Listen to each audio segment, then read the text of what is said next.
Salut YouTube! Aujourd'hui, j'ai envie de parler de blogging parce que je pense qu'il y a plusieurs personnes qui encore aujourd'hui se demandent comment c'est réellement possible de vivre d'un blog, par où commencer quand on veut lancer un blog. Je sais, j'ai des amis qui me posent des questions.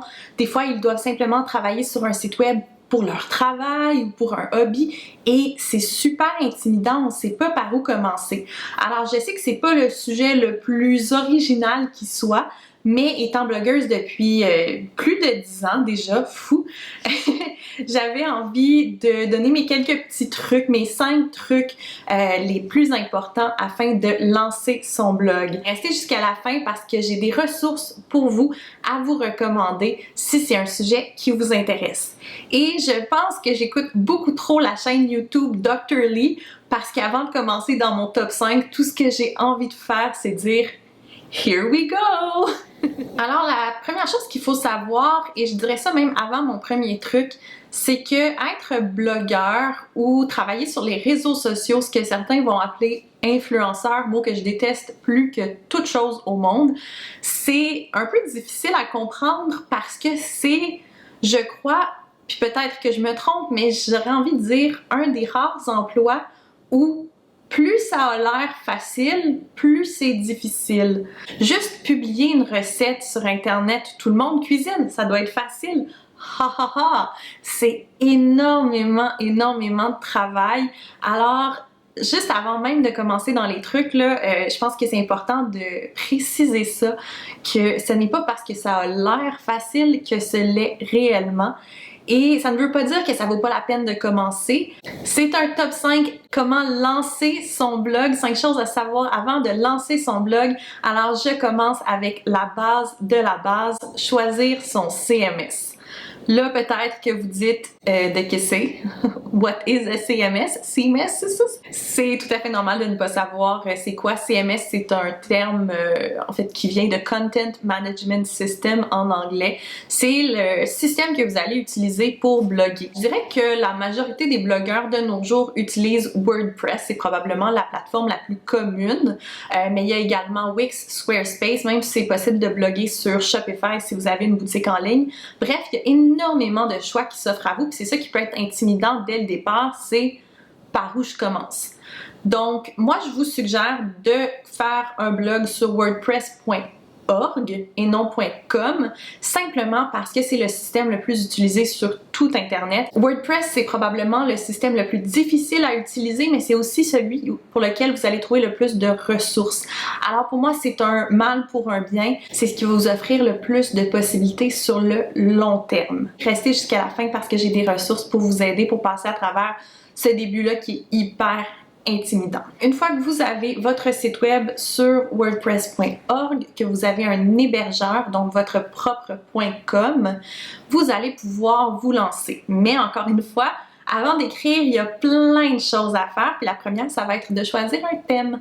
Un thème, c'est le look de votre site web.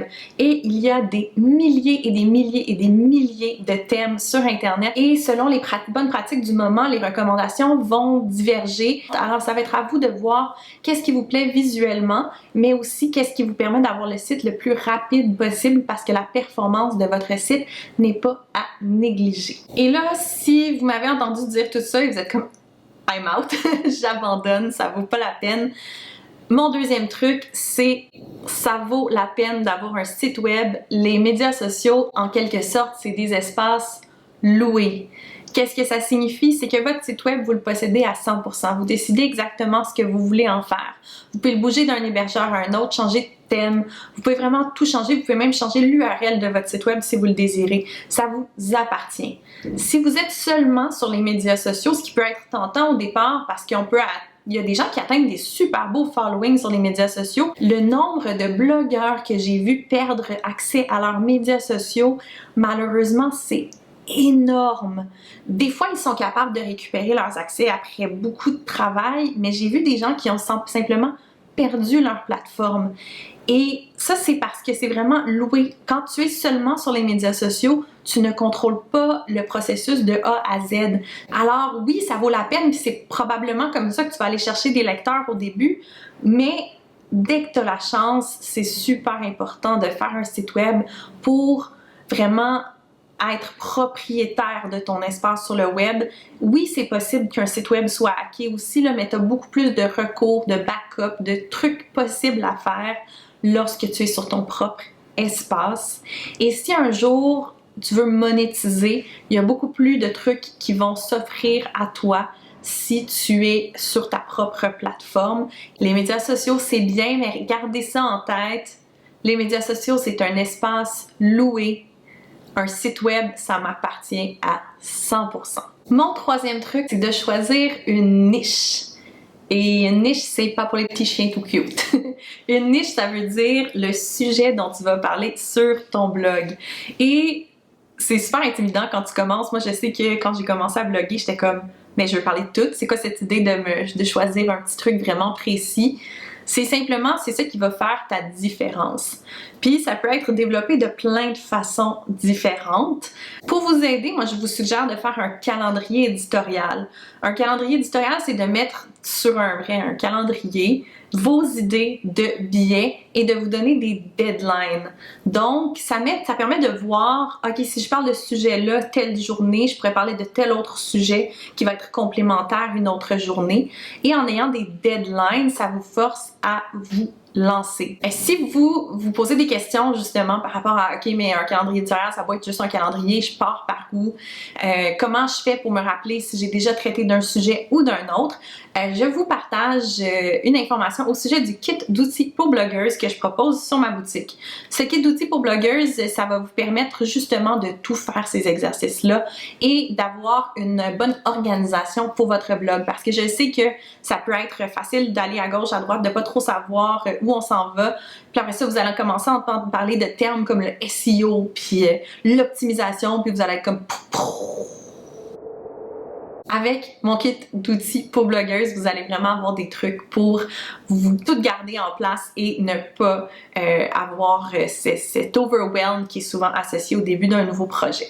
Donc, c'est disponible sur ma boutique. Je vais vous laisser le lien dans la barre d'infos si c'est quelque chose qui peut vous intéresser. Mon quatrième point avant de lancer votre blog, c'est une question que pas mal tout le monde se pose sur les blogs, mais qui est...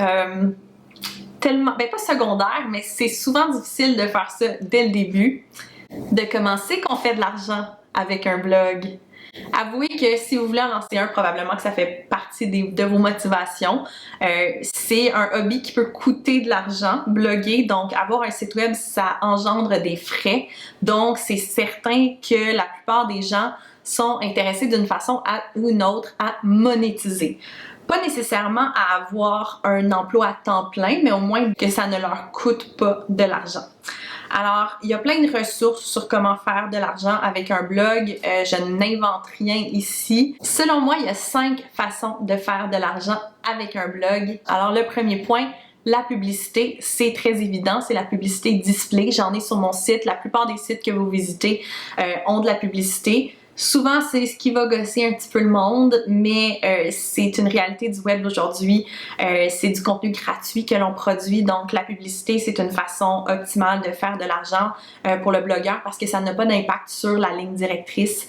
C'est vraiment juste là. Cependant, la publicité, ça ne vaut pas grand-chose si vous avez juste 5000 pages vues par mois. Il faut vraiment un gros volume pour que ça devienne des chiffres intéressants.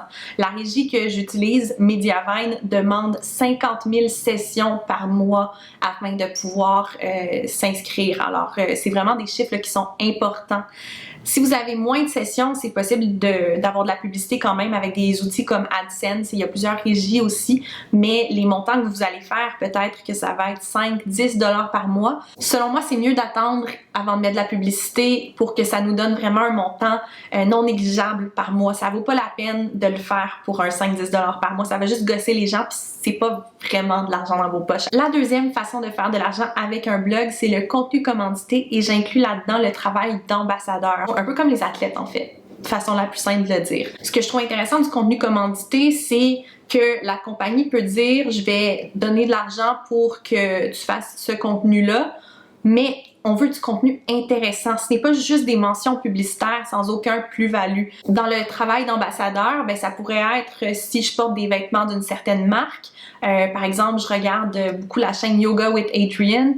Adriene porte toujours des vêtements de la marque Adidas, donc ça c'est un travail d'ambassadeur. Ça peut être une source de revenus vraiment importante pour certaines personnes. Je connais des blogueurs, c'est leur source de revenus principale. La chose principale à savoir, c'est que toute publicité du genre doit être déclarée. Il n'y a pas de oui mais, oui mais, oui mais. S'il y a une marque qui a une influence dans votre contenu, c'est important de le dire. C'est important pour vos lecteurs. Faut pas leur mentir. Il faut avoir une relation de confiance avec les lecteurs. Puis je pense que la meilleure façon de faire ça, c'est d'être ouvert et de dire « Hey, je travaille avec cette marque-là. » Puis souvent, en fait, ils vont être super contents pour vous. Ils vont être comme « Hey, moi aussi, j'aime cette marque-là. » Ou encore, ils vont vous dire « Merci de me l'avoir fait découvrir. » C'est super positif si c'est bien fait. La troisième façon de faire de l'argent, c'est vendre des produits et des services. Et moi, c'est sur ça que j'ai focusé mes efforts depuis plusieurs années. J'ai une boutique en ligne où je vends plusieurs outils numériques. J'ai un programme d'apprentissage en ligne qui s'appelle L'année qui compte. J'ai une formule d'abonnement à mon blog de base annuelle ou à vie.